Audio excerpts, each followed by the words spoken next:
Rico se llamaron por injury.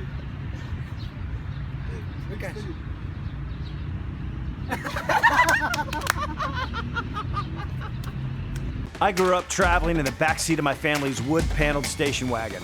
Getting lost fills my soul. It's who I am. It's embedded in my DNA.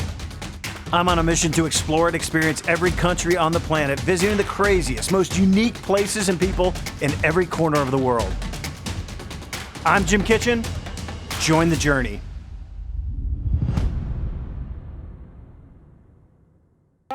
Today I'm in the central part of Iran, about 100 miles south of Tehran, with the Bakhtiari nomadic people. And about 1 million of them go from the highlands to the lowlands and then back every year, about 150 miles on horseback and by donkey. And we're making some bread today. All right, this is a challenge.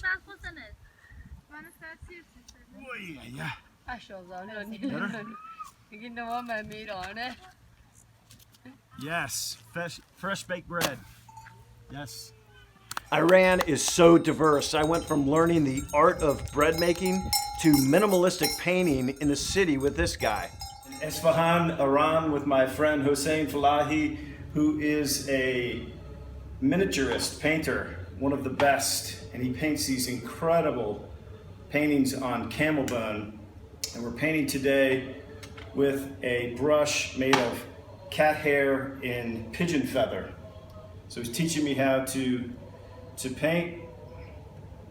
We're doing a famous portrait of a renowned Iranian poet.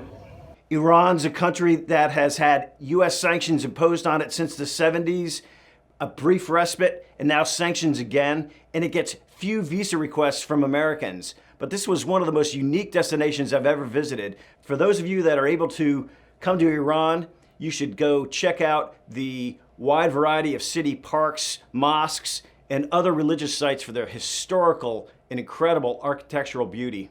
Thanks for tuning in. Make sure to like, comment, and subscribe to keep exploring and learning about the rest of the world. Join the journey.